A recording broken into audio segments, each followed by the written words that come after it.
escucho tanto que me has llamado para la música. Miro hacia atrás y veo cómo comencé, pero no me siento capaz, tengo miedo. Como tu mano aquí me trajo. Yo decía, no, yo no puedo hacer eso. Yo no voy a durar ni un año.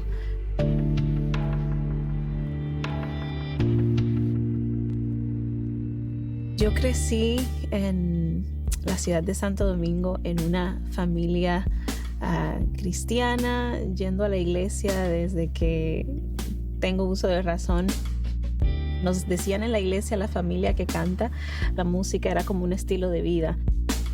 A pesar de que en la casa y la familia y la iglesia todos decían, wow, qué bonita voz, yo no sentía que era una voz única o que tuviera algo tan especial. Y pues poco a poco la gente se fue dando cuenta de que había una muchachita en una iglesia pequeña que tenía una voz y empezaron a llamarme la pequeña de la gran voz. Yo recuerdo que tenía peleas con mi mamá por eso, porque yo decía, si tú quieres cantar, canta tú, pero yo no quiero cantar, no me gusta que me vean, no quiero estar enfrente de la gente. Y ella siempre decía, pero es que lo haces bien, Dios tiene un propósito especial contigo. Y cada vez que tú cantas, ella dice, la gente recibe algo especial, no ves cómo la gente llora, no ves cómo la gente se siente. Desde muy pequeñita, mi mamá siempre venía sembrando eso en mí y dándome esa seguridad de que no simplemente tenía un talento bonito, sino que era algo diferente, algo que no era simple y común como yo pensaba. Y yo siempre decía, yo no quiero cantar porque lo sé hacer, yo quiero hacerlo porque hay un propósito más detrás de eso, y esa era mi duda. Con sinceridad no puedo comprender cómo he logrado mantenerme tanto y no he desmayado.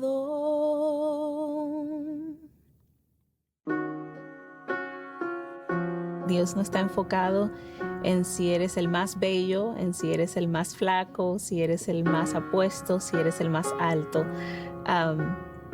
Todos fuimos creados con un propósito y todos tenemos cualidades valiosas. Y pienso en David. Él no estaba con sus hermanos en la batalla. Él estaba limpiando, luchando con animales. Y quizás no sabía David el propósito que había en su vida. Y en esos tiempos de anonimato, en la majada, luchando con ovejas, con animales, Dios solamente lo estaba preparando y lo estaba mirando para llevarlo hacia el destino preparado para él. Y yo pienso en mí, ¿verdad? Como esa chiquita tímida, insegura acerca de sus talentos y su llamado. Y Dios mirándome y diciendo, si ella está en mis manos, yo puedo hacer cosas extraordinarias con ella. Yo no quería estar en la música. Yo decía que no era para mí. Yo decía que no era capaz. Yo decía, no tengo las conexiones. ¿Quién me va a conectar? No conozco a nadie. Y Dios fue que me levantó y me trajo a donde estoy. Entonces, si Él ha hecho todas esas maravillas, si él fue que me sacó del rinconcito que me sacó, del lugar donde me sacó, pues ¿por qué voy a tener miedo a lo que diga alguien? Una de las maneras más fáciles de fracasar es posponiendo y no haciendo las cosas. Hay que hacerlo con miedo, aunque sea temblando, porque es la manera de vencerlo. Es la única forma de vencer el miedo. ¿A dónde voy? Si Dios eres mi porción, tú eres mi Dios.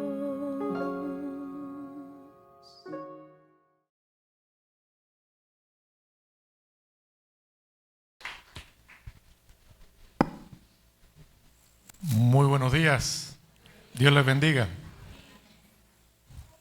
Me parezco a Lily Goodman. Tengo miedo, pero aquí... Sí, hay que atreverse, dice Lily Goodman. Y aquí estamos.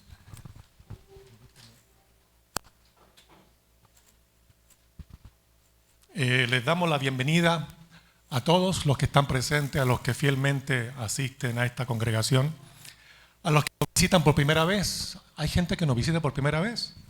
¿Sí? ¿Son tímidos? Igualmente a los que nos acompañan por las redes, les damos a todos un fuerte aplauso de bienvenida. ¿Sí?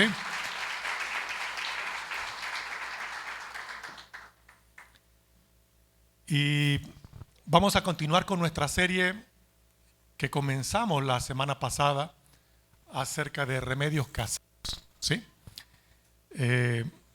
Los pastores Jesús y Jennifer están viajando, han estado bastante ocupados. La semana pasada el pastor Jesús estuvo fuera, estuvo en Puerto La Cruz.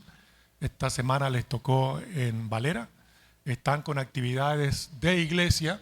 Entonces me dieron a mí la tarea de pararme aquí frente a ustedes. ¿Sí? Y vamos a continuar entonces con esta serie de remedios caseros. Ellos siempre están atentos, pendientes, siempre mandándoles saludos. Vamos a hacer una oración y empezamos. Amado Padre, en el nombre de Jesús, te damos gracias por este tiempo, Señor Dios. Toma control de este lugar, Señor. Llena con tu presencia nuestras vidas. Rendimos nuestros corazones a ti, Señor Dios. Y te pedimos que seas tú usándome, llenándonos, hablándonos, revelándote a nosotros, para que nuestras vidas sean transformadas en el nombre poderoso de Cristo Jesús. Amén. Cuando hablábamos de remedios caseros, pues yo tengo que empezar con una experiencia personal. Voy a contar dos historias muy cortas. La primera, ¿alguien sabe para qué sirve la hoja de mango en agua hirviendo? ¿Sí? ¿Para qué? Para desinflamar. Ese es un remedio casero, pero que muchos conocemos. ¿Sí? Y normalmente decían las abuelitas, el cogollito. ¿Sí? El cogollito de la mata. Lo cierto es que con eso, en una lesión de un E15, una torcedura o algo, uno se lo aplica y ayuda. ¿Sí? Ese es un remedio casero. Un remedio casero que funciona, realmente funciona. Hay otros remedios caseros de los que yo dudo un poco. ¿Sí? Por ejemplo, cuando mis hijos estaban pequeñitos, me decían, cuando tenían hipo, póngale un algodoncito mojado en la frente. ¿Sí? Yo creo que lo hice como 2 veces. Y cuando vi que seguían con hipo, yo dije, como que no. ¿Ok? Y así una cantidad de remedios caseros más. Lo cierto del asunto es que así como hay remedios caseros muy buenos, como el de la hoja de mango, porque ya está demostrado por científicos, por médicos, las propiedades que tiene. Tiene propiedades antioxidantes, tiene propiedades antiinflamatorias, tiene propiedades analgésicas, funciona. Hay otras que no funcionan, pero esta funciona, pero no sustituye a un médico. Tenemos que estar muy conscientes de eso. Hay otros remedios que yo llamo caseros porque los podemos aplicar en casa. Cuando mi hijo mayor estaba recién nacido, tendría un par de meses, se enfermó y lo tuvimos que llevar a una clínica de emergencia porque estaba con una fiebre terrible. No teníamos muchos recursos. Llegamos a la clínica, lo atendieron, le pusieron vía, le dieron medicamentos y nosotros hablando con la gente y diciéndole, no lo podemos dejar porque no nos podemos endeudar, no tenemos ahorita cómo pagar. Entonces nos dijeron, no hay problema, se lo llevan con la vía puesta y en casa le ponen el tratamiento. Y por como 2 o 3 días más estuvo un bebé de 2 meses en casa con una vía y nosotros aplicándole los medicamentos. Eso es parte de lo que pudiésemos decir remedio casero o cuidado en casa, ¿sí? Los médicos nos dieron la instrucción, nos dijeron qué había que hacer y nos llevamos a nuestro bebé a casa para darle en casa el tratamiento que ahora es casero porque era en casa. Sí, me voy a entender, ¿sí?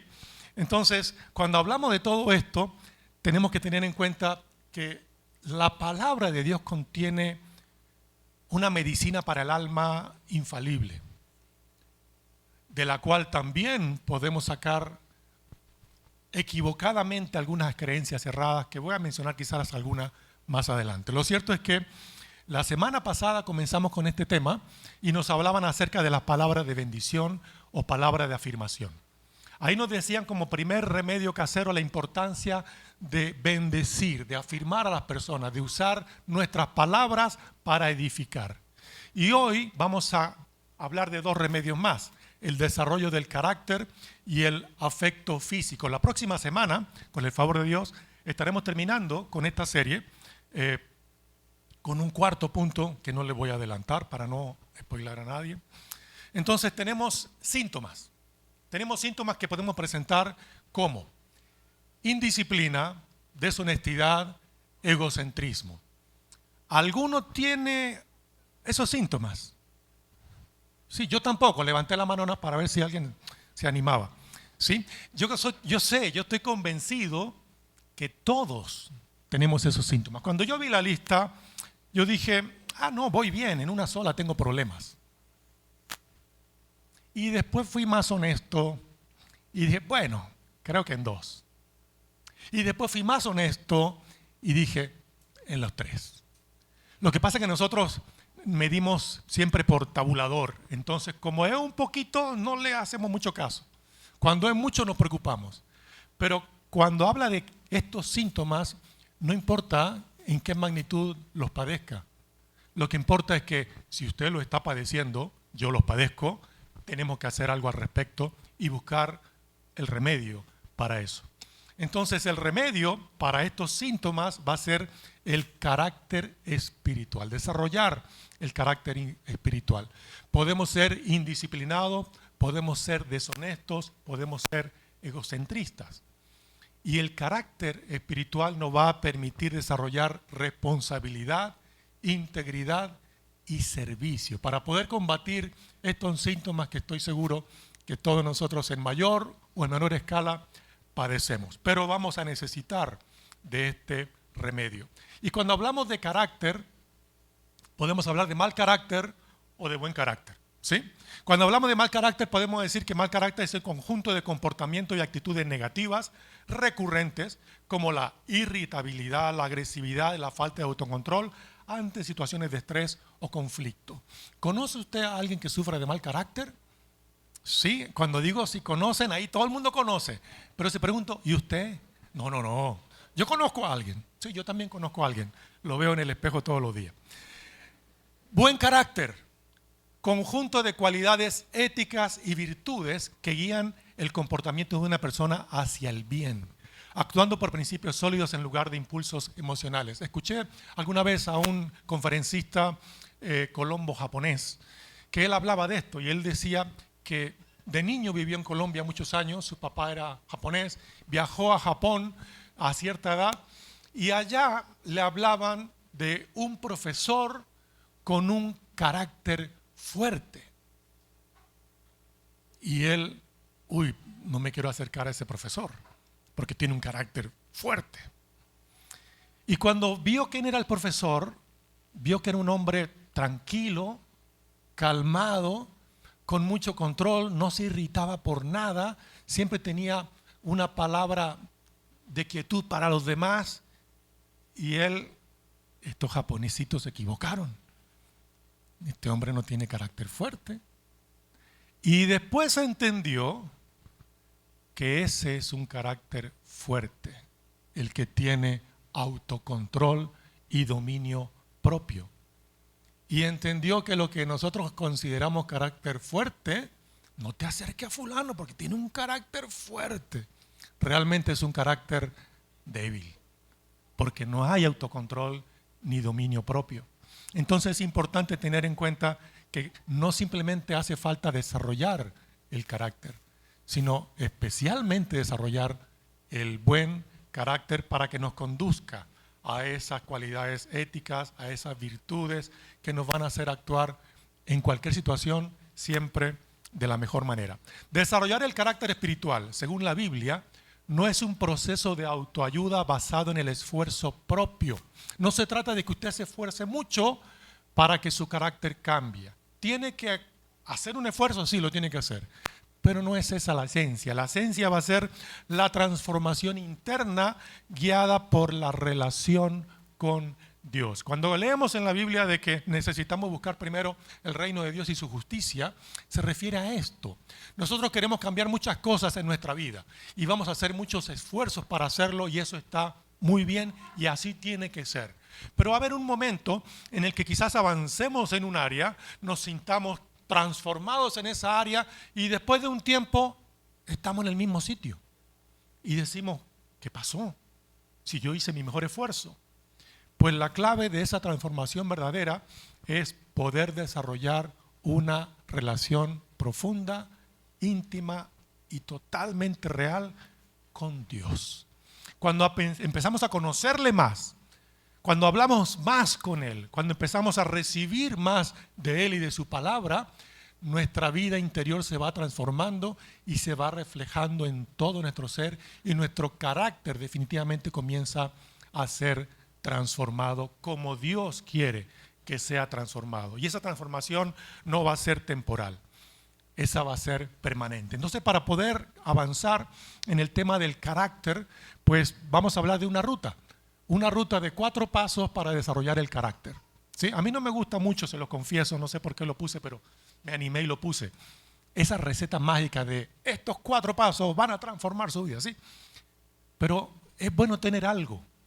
Siempre va a ser bueno tener algo para yo poder tomar, copiar, hacer, evaluar y, si es necesario, modificar. Pero siempre va a ser necesario comenzar de algo. Entonces aquí hay una pista de cómo poder desarrollar ese carácter que Dios quiere en nosotros. El primero es el fundamento, renovando nuestra mente. El segundo es el poder mediante el Espíritu Santo, quien nos da el fruto del Espíritu Santo. El método, que son las disciplinas espirituales, que son muchas, solamente voy a mencionar 3. Y las pruebas como instrumentos de formación. Así que comencemos de una vez con el número 1. Fundamento, la renovación mental. El carácter no cambia solo con fuerza de voluntad, sino cambiando la fuente de tus pensamientos. En casa, si mi esposa me dice, mi amor, ¿serías tan amable de no dejar los zapatos tirados en la sala? Con mucha fuerza de voluntad, yo voy a hacer caso a su petición y quizás por unas semanas me porte muy bien y nunca deje los zapatos en la sala. ¿Sí? Pero después de esas semanas, es muy probable que otra vez deje los zapatos en la sala. ¿Sí? Por cierto, yo no dejo los zapatos en la sala, ¿no? ¿Cierto? Gracias, mi amor. ¿Sí? Hago otras cosas que no le voy a decir. Lo cierto del asunto es que nos pasa de esa manera. ¿Por qué razón? Porque estamos haciendo un esfuerzo mental simplemente por complacer a alguien. Pero no hemos transformado nuestro pensamiento. No nos hemos convencido de que no está bien dejar los zapatos en la sala. Y mientras no cambiamos nuestro pensamiento, no va a cambiar nuestra conducta, nuestra actitud. Entonces, ante una petición como esa, yo debo sencillamente preguntarme, ¿será que está mal dejar los zapatos en la sala? Yo toda la vida he dejado los zapatos en la sala. Nunca a nadie le ha molestado. He vivido solo mucho tiempo y no he molestado. Y empiezo a justificarme. Y no considero el otro punto de vista. Cuando entiendo que el otro punto de vista también es importante, yo puedo entonces cambiar mis pensamientos en relación a ese tema y a partir de ahí ser verdaderamente transformado. Dice Romanos 12:2, no se amolden al mundo actual, sino sean transformados mediante la renovación de su mente. Necesitamos cambiar nuestra forma de pensar, necesitamos cambiar nuestra mente. Y eso es lo que dice la palabra de Dios. no nos amoldemos a lo que todo el mundo hace. Transformemos nuestra forma de pensar y en consecuencia vamos a ser nosotros transformados desde adentro. Hay algunas cositas, por ejemplo, sustituye mentiras y hábitos destructivos con verdades bíblicas. Mire esto. ¿Conoce usted la ley del más vivo? ¿Ha escuchado de eso? La ley del más vivo. ¿Sí? Eso es algo típico venezolano. Típico. Estamos por hacer unas compras y está la tremenda cola. ¿Y qué es lo primero que hacemos? Escaneamos la cola. ¿Algún amigo tiene que ver ahí? ¿Sí? Y si está el amigo, nos acercamos. Para tanto tiempo que no te veía, vale. Y nos ponemos a hablar ahí, hechos los locos, y nos metemos en la cola. ¿Sí le ha pasado? Bueno, eso se llama viveza criolla, ¿no? Entonces la ley del más vivo. Queremos siempre ahorrarnos algún camino, algún tiempo con atajos, sin importarnos los demás que estaban en la cola y tenían ya su tiempo. Esa es la ley del más vivo. Y la llamamos así. El que hace ese tipo de cosas es más vivo que los demás. Y el que hace su cola es el tonto. ¿Sí? Esas son creencias y mentiras destructivas. A veces hemos escuchado frases como que, wow, Venezuela está como está, porque todos queremos ser el más vivo. Y todos queremos pasar por encima. Y todos queremos saltarnos las reglas para beneficio propio. Y Dios nos dice otra cosa. Dios nos habla de integridad, Dios nos habla de sabiduría, Dios nos habla de respeto, y el mundo lo llama tontos. Y nosotros tenemos que empezar a ordenar nuestro sistema de creencias a la palabra de Dios para empezar a hacer las cosas de manera correcta. Otra frase. En esta semana vimos una película mexicana con mi esposa y de fondo apareció una canción. Después, al otro día salimos al centro a hacer unas compras y en un negocio tenían esa canción. Y mi esposa me dice, mira, la canción nos persigue. ¿Sí? Era la canción de íbamos los dos al anochecer, oscurecía y no podía ver. ¿Sí? Sí se la sabe, ¿no? Sí. Que hay una frase que dice por ahí, debo también ser bueno para estar. Estos sinvergüenzas se la saben también. Ok, genial, genial. Mire esa frase. Debo también ser bueno para estar con mi amor. O sea, ¿cuál es la creencia? Si me porto bien, voy al cielo. ¿Usted creció con esa idea? Yo crecí con esa idea. La escuchaba en una canción, mi papá la ponía cada rato. Y yo crecí con esa idea. Hay que ser bueno para ir al cielo. Y esa no es la verdad. Hay que creer en Cristo como Salvador para ir al cielo. Somos salvos por obras. ¿Cuántos creen que eso es así? Somos salvos por obras, por las obras de Cristo, no por las obras nuestras, ¿sí? Que es el error que hemos creído, escuchando canciones como esta y otras veces más que nos han dicho. Entonces somos salvos por obras, no pero por las mías, por la de Jesucristo. Por sus obras somos salvos. Entonces, ¿por qué vamos a ser buenos? Por agradecimiento a las obras de Cristo. Yo quiero ser bueno, quiero hacer las cosas correctamente en agradecimiento. Entonces, el primer fundamento en esta ruta hacia el desarrollo del carácter es la renovación mental. El segundo es el poder. El Espíritu Santo da frutos, entonces el poder es realmente el fruto del Espíritu Santo. El carácter cristiano se resume en el fruto, que es el resultado natural de permitir que el Espíritu Santo actúe en ti. Dice Gálatas 5, 22 y 23. Mas el fruto del Espíritu es amor, gozo, paz, paciencia, benignidad, bondad, fe, mansedumbre, templanza. Y podemos sumar más versículos que hablan de más cualidades que nosotros debemos desarrollar. Pero hay un detalle. Nosotros no producimos estas virtudes. crecen cuando permanecemos conectados a la vid que es Cristo.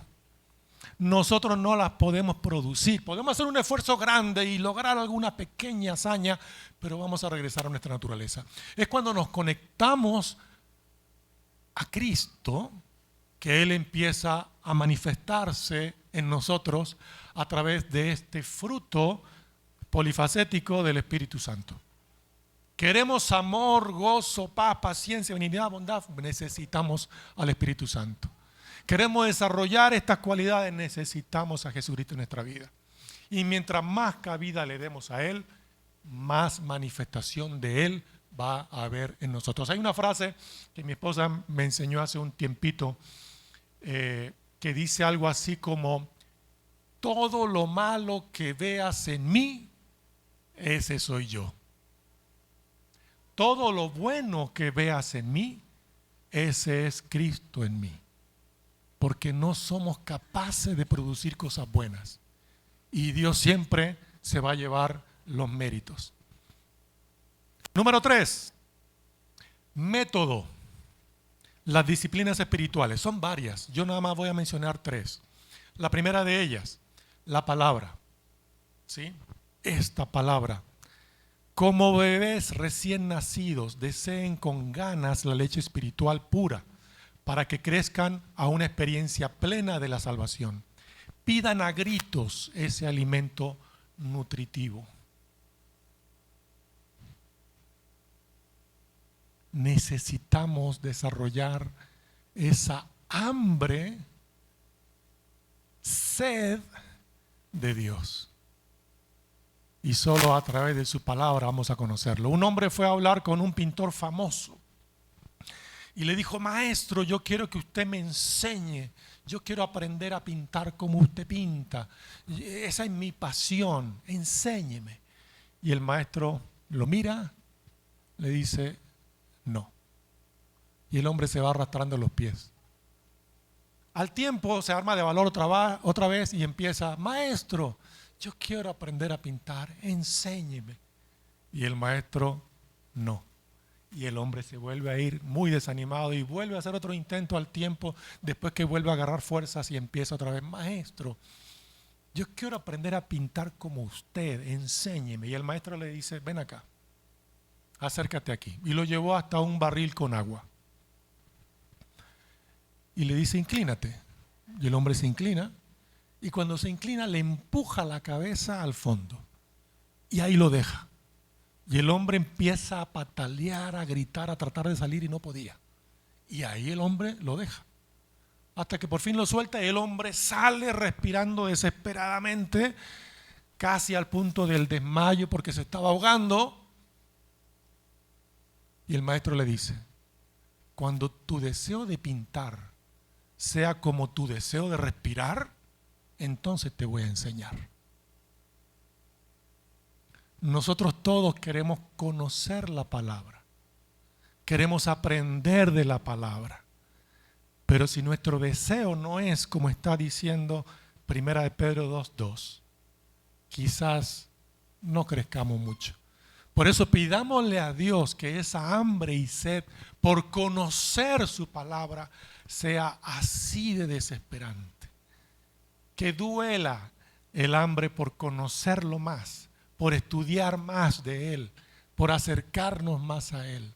Entonces, esa disciplina de la palabra se va a desarrollar en nosotros. Otra de las disciplinas espirituales, la oración. La oración no es, dijo Martín Lutero, no es para cambiar la voluntad de Dios. La oración es para que la voluntad de Dios cambie la nuestra. La oración es hablar con Dios. Y nosotros hablamos con Dios diciéndole a Dios qué queremos que haga. ¿Sí? Y tratamos de convencerlo: Señor, mira que yo me he portado bien, Señor, y tu palabra dice que todo lo que yo pida tú me lo vas a dar. Y queremos convencer a Dios. Pero la oración no es para cambiar la voluntad de Dios. La oración es para que la voluntad de Dios cambie la nuestra. En Lucas 22:42 dice: Padre, si quieres. Jesús está orando en el huerto de Getsemaní, lo van a entregar y Él está orando con agonía y dice: Padre, si quieres, pasa de mí esta copa, pero no se haga mi voluntad sino la tuya. Jesús está orando abiertamente y literalmente está diciendo: Padre, yo no quiero que me crucifiquen. Padre, yo no quiero recibir latigazos.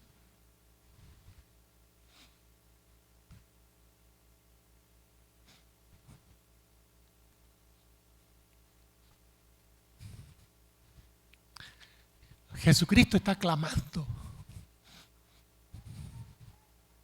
Jesucristo está clamando. Jesucristo está rogando y está diciendo: Padre, lo que viene muy feo. Yo no quiero pasar por eso. Pero su conclusión tiene que ser siempre nuestra conclusión. Nosotros vamos a pedirle cosas al Padre, pero nuestra conclusión tiene que ser la misma conclusión final de Cristo. Pero que no se haga mi voluntad, sino la tuya. Cuando estamos en medio de problemas, Señor, que no, ya no quiero más de esto, quítalo. Y empezamos: lo declaro, lo decreto. Sí, Señor. Imagínense a Jesucristo en Getsemaní: Padre, yo decreto que no me van a crucificar. Jesucristo se abrió al Padre y le dijo lo que quería, pero terminó diciendo: que no se haga mi voluntad. Tenemos que aprender a orar como Cristo nos enseña. Y la tercera de las disciplinas, la comunidad, la necesidad de vivir en comunión. El carácter se prueba y se pule en relación con otros creyentes. El hielo se afila con el hierro y el hombre en el trato con el hombre. Yo siempre he creído que cualquiera de nosotros puede ser muy santo, de verdad. Santo mucho, como nunca se lo he imaginado, si se mete en una cueva y no conoce a nadie y no habla con nadie. ¿Sí? Porque encerraditos solitos todos somos felices y perfectos y santos. Pero en el roce con la gente es que mostramos realmente quiénes somos.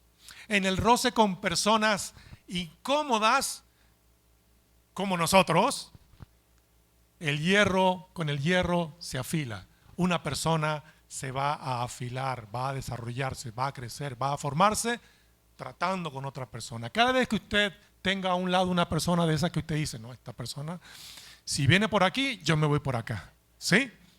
Pues esa es la persona que Dios dice que la va a afilar, que le va a formar el carácter, porque es viviendo en comunidad que vamos a ser formados realmente. Dios no nos creó para vivir solos.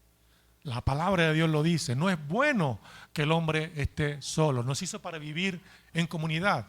Y la comunidad más perfecta, creo yo, que creó Dios para esta tarea fue el matrimonio.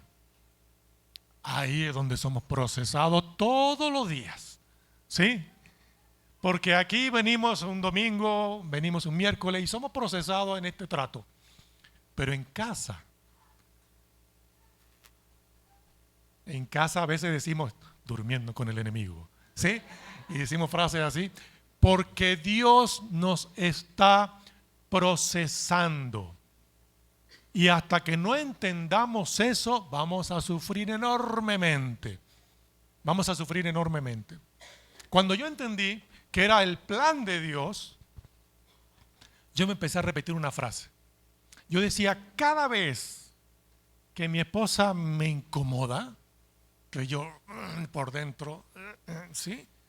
Yo empecé a repetirme: es Dios usándola para moldear mi carácter y yo quiero salir aprobado. ¿Sí ven la diferencia? La diferencia tan grande en: no me voy a dejar. Aquí el hombre soy yo. Mire ese pensamiento, mire la reacción. Ahora el otro pensamiento: Dios la está usando para moldear mi carácter y yo quiero salir aprobado. Y vaya que la usa, ¿sí?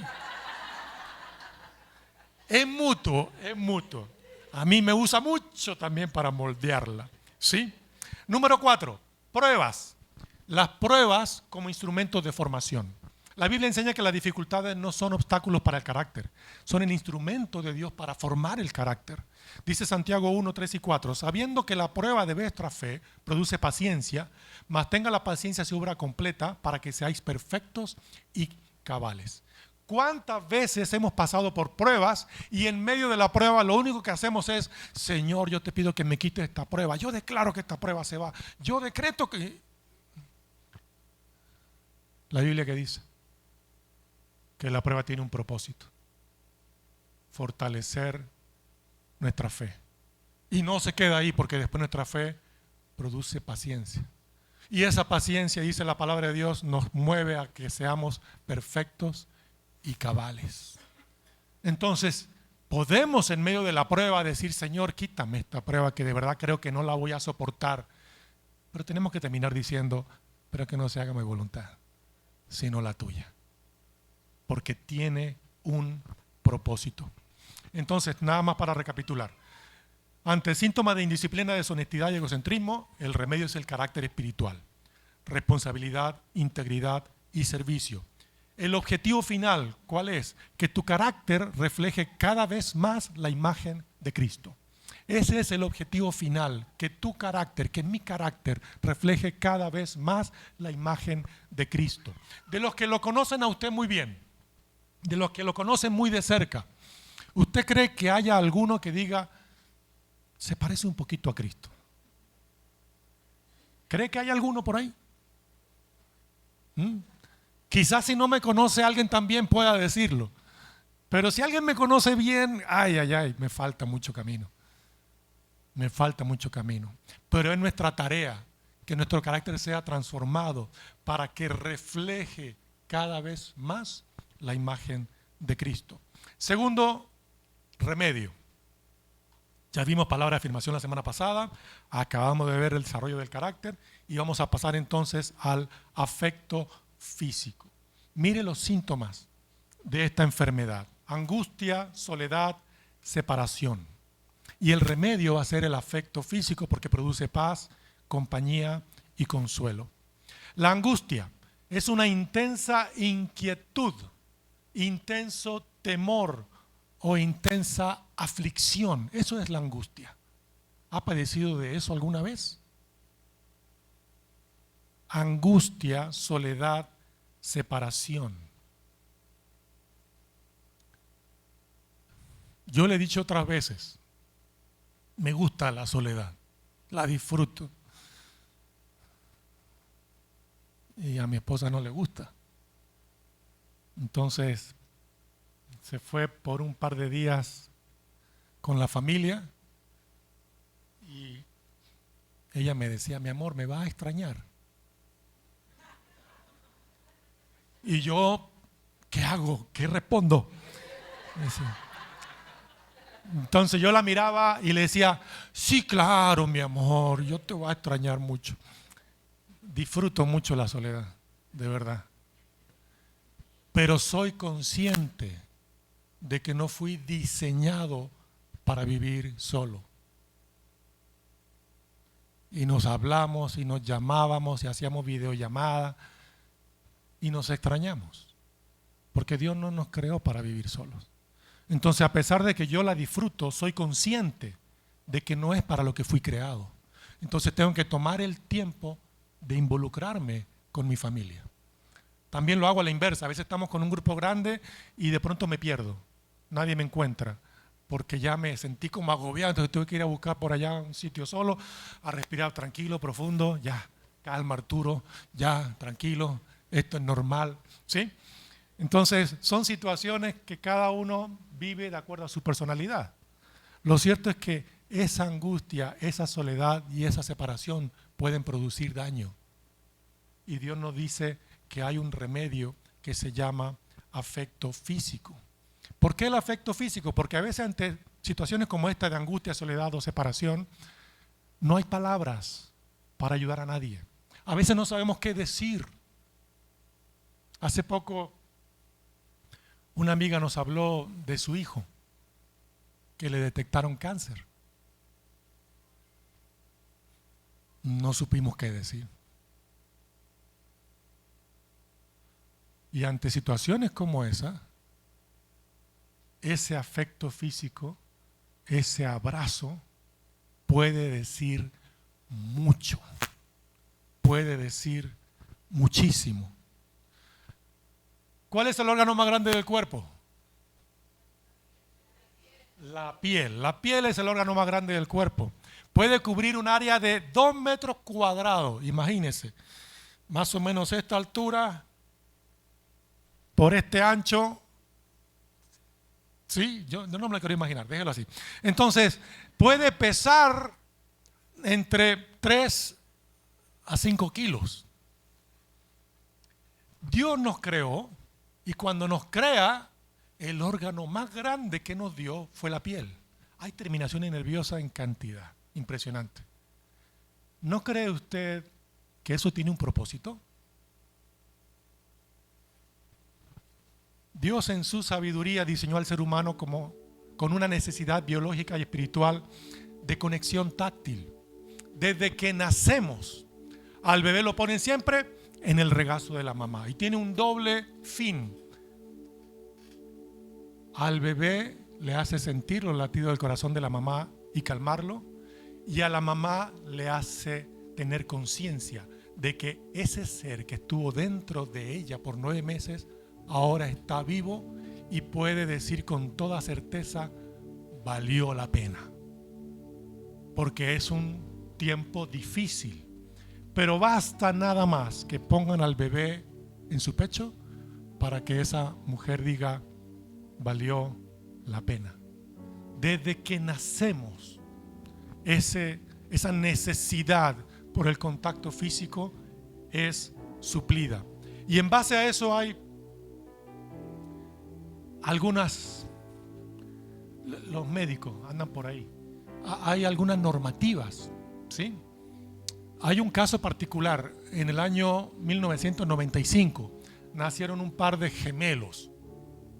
Ese caso lo documentaron y sirvió para crear después cierto patrón para seguir después del nacimiento. Nacieron gemelos. Lo cierto es que nacieron prematuros, de 32 semanas. Todavía le faltaban algunas semanas para terminar de desarrollarse. Uno de ellos pesó 1,5 kilos.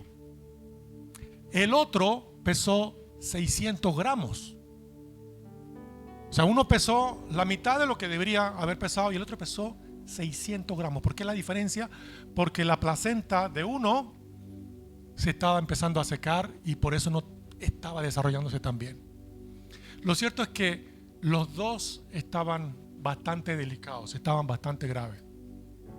Con oxígeno, curiosamente, el que tenía 1,5 kilos y el de 600 gramos no necesitó oxígeno. No tenía sentido para los médicos. Pero estaban delicados y no evolucionaban. Hasta que los pusieron juntos. Porque cada uno estaba en su incubadora. Cuando los pusieron juntos, instintivamente se abrazaron y empezaron a recuperarse. Eso quedó documentado. Y ahora, a partir de ese año, es un requisito. Cuando nace un bebé no lo pueden dejar solo en la incubadora. Y hay personas que van a estos lugares, pisos de neonatos, nada más a tocar bebés. Están en incubadora, tienen que meter la mano por unos guantes, pero van nada más a tocar bebés porque saben la importancia que hay del contacto físico. A medida que vamos creciendo, parece que vamos perdiendo esta necesidad, parece que vamos alejándonos de ella. Por muchos años yo no supe que no sabía abrazar hasta que llegué a Mérida y aquí todo el mundo abrazaba y yo incomodísimo. Y cuando iba a mi casa es que me enteraba que ya había aprendido a abrazar. Porque abrazaba a mi papá y mi papá así como un tronco. Le faltaba nada más decir suéltame, ¿sí? Pero también le pude enseñar a abrazar. Aprendí a abrazar. Ahora me gusta abrazar. Ahora yo incomodo a algunos abrazando, ¿sí? Pero es algo tan importante que necesitamos cada uno de nosotros desarrollar. Jesús se llevó a Pedro, Juan y Santiago a orar y subieron a un monte. Y ahí en ese monte Jesús cambió de aspecto, su rostro se iluminó, sus ropas se pusieron blancas hasta resplandecer. Y los 3 discípulos que estaban viendo todo esto empezaron a temblar. Y al lado de Jesús aparecen 2 personajes, Moisés y Elías. Y Pedro, como siempre, Pedro el atrevido, ¿sí? En criollo, el salido, Pedro dice: Jesús, si quieres, hacemos 3 enramadas como recordatorio para ti, para Moisés y para Elías. Y no terminó todavía de hablar Pedro cuando se oye una voz desde el cielo que dice: este es mi Hijo amado. Estos hombres estaban aterrados. Dice Mateo 17, versículos 6 al 7. Los discípulos estaban aterrados. No dice que estaban asustados, incómodos o contentos, felices de ver algo tan espectacular. No dice la palabra de Dios que estaban aterrados y cayeron rostro en tierra. Entonces Jesús se les acercó y los tocó y les dijo: levántense, no tengan miedo. Jesús se acercó y los tocó. Dios Padre, creador de nuestra vida y de todo lo que es visible e invisible, conociendo la necesidad del toque físico, envió a Jesús para calmar a estos hombres mediante ese toque que los animó. Mateo 8, versículos 2 y 3. De repente, un leproso se le acercó y se arrodilló delante de Jesús y le dijo: Señor, si tú quieres, puedes sanarme y dejarme limpio. Jesús extendió la mano y lo tocó. Algo que no estaba permitido tocar a un leproso.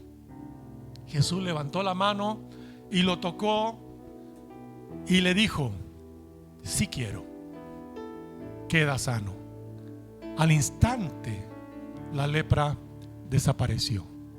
Alguien por ahí tomó la foto y me la pasaron, ¿sí?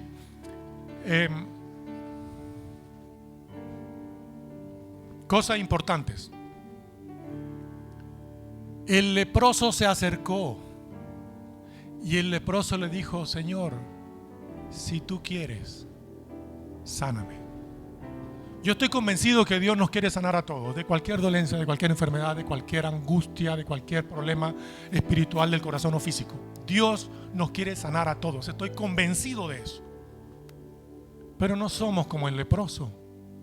No nos atrevemos a decirle, nos quedamos callados y nos sentamos pensando: ay, si tan solo Dios quisiera algún día sanarme. Y no nos acercamos a Él y a decirle: Señor, si tú quieres, sáname. Y Jesús le respondió: sí quiero. Lo tocó y lo sanó. Tenemos que aprender a expresar nuestra necesidad. Un pastor amigo me contó hace unas 3 semanas una historia. No le pedí permiso, así que no voy a decir el nombre, pero yo sé que no va a haber problema.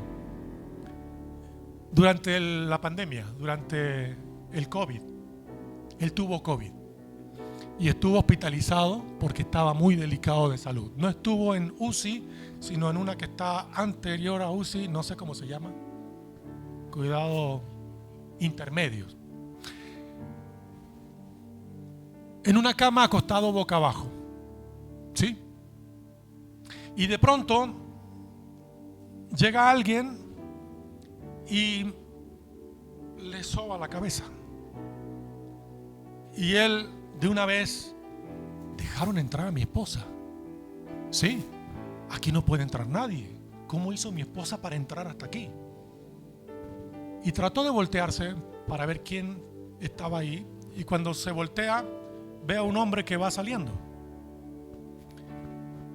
No puede ver quién era. Trata de moverse mejor.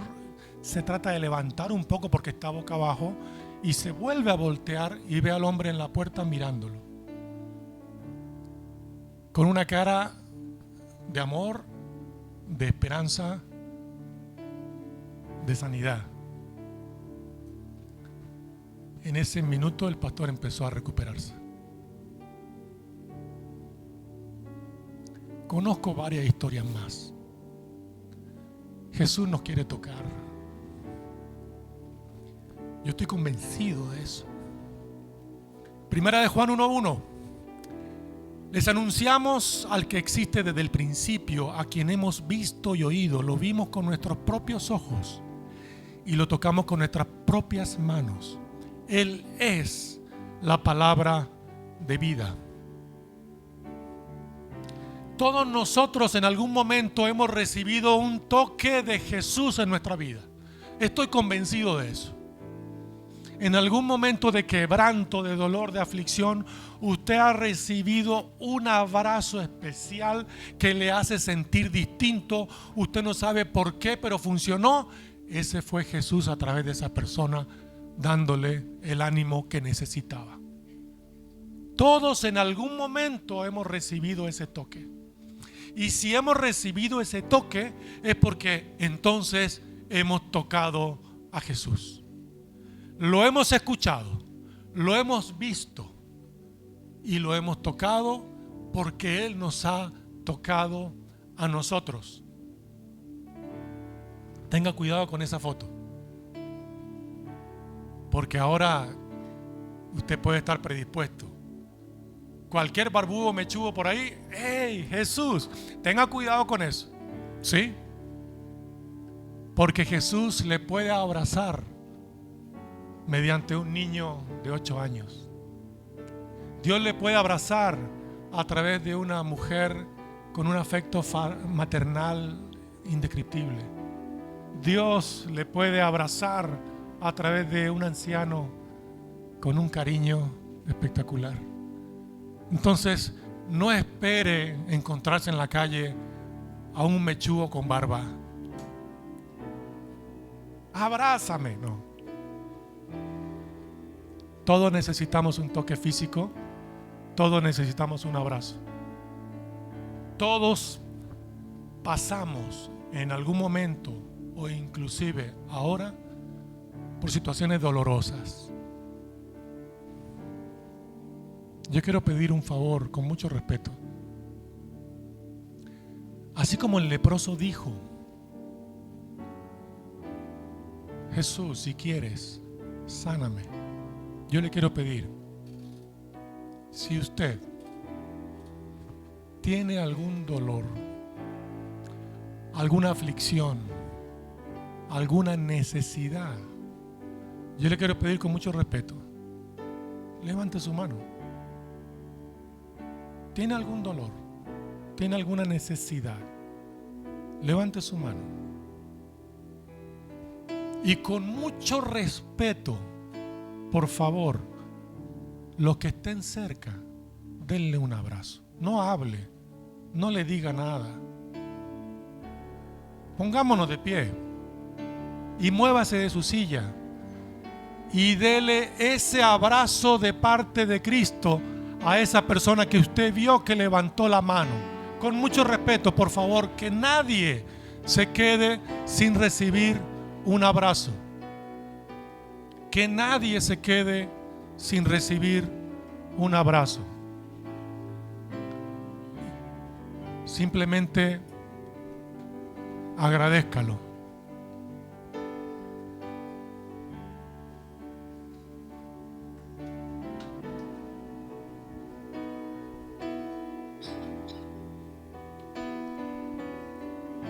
No lo haga tan corto. Cristo es más generoso. Busque a otra persona, muévase de su silla y dígale nada, simplemente abrácele. Siento a Cristo, siento a Cristo, siento a Cristo en este lugar.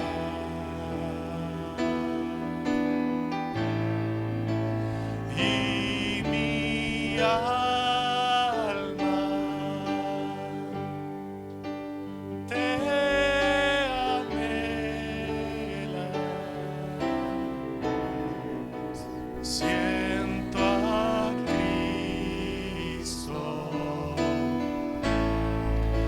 en este lugar. No siempre vamos a sentir a Cristo. Vamos a tener días en los que vamos a preguntar: Dios, ¿dónde está? Porque no te siento.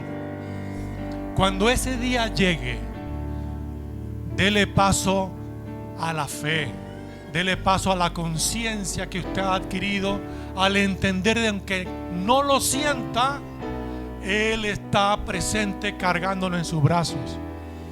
Entonces aprovechemos que podemos sentir a Cristo, pero cuando no lo sintamos, no dudemos, porque Él igualmente está presente. Amén. Vamos a cantar una vez más, ¿sí?